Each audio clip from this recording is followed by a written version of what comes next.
তো নাবালক গাছের বিয়ে দিয়ে দিচ্ছেন, তো কেস হবে আপনার নামে। আঙ্কেল কোথায় আঙ্কেল? আঙ্কেল এই ছোট এই বাচ্চাটা আপনি কি নির্যাতন করতেছেন? ওর কি অপরাধ করছে যে আমি একটু দেশের আবহাওয়াটা দেখবো? বাল্য বিবাহ হয়ে গেল আর ভিডিও করে ছাড়বো এখন। এ যত ঝরবে মানে চারাই তত বাড়বে। আচ্ছা আজকে কি হাড়ি পাতবেন নাকি? দেখা যাক কোন জায়গায় হাড়ি পাতবেন, হাড়ির জায়গা তো নাই। এই কেনি পাতা যাবে। রস আসে গেছে তো। এখন তাই তো, এখন তো রস এসে গেছে, এই যে টস টসে পানি পড়ছে। হ্যাঁ আঙ্কেলকে সব ভিডিও করতে হবে রে। এ ধর তো আঙ্কেলের সাথে ভিডিও করে। হ্যাঁ ভিডিও করো।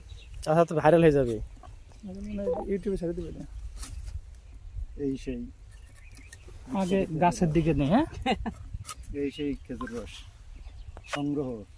বাচ্চা এটা অনেক ছোট একটা গাছ, রস বের করার চেষ্টা করতেছে। এইটা ঠিক আছে, এটা গাছ মরে যাবে না? না না মরে নাকি, আরো জোর হবে।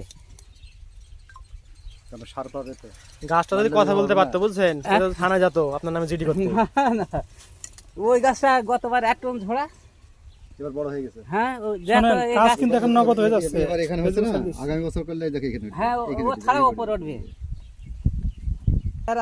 পেইতে থুলি কোনো দাবি নেই, আর যেতে না না পেইতে না থন তাইলে আমাদের এই যে অনাথ হয়রানি। না না খাওয়া দিলে তো খাবে, সমস্যা নেই। না না, সেটা আবার দাবি রেখে দেন নাকি? না না দাবি রেখে দিচ্ছি। দাবি অনেক সময় হয়তো অনেক সময় খেতে চাই যে ঠিক আছে একটু পানি খাবো, রস খাবো। এই যে রস পড়া শুরু হয়ে গেছে। কাঁচা জিনিস খাবে, সমস্যা নেই, কিন্তু এই যে রস পড়ছে দেখছেন নি, দেওয়ার সাথে সাথে রস পড়ছে। বেশি ছোট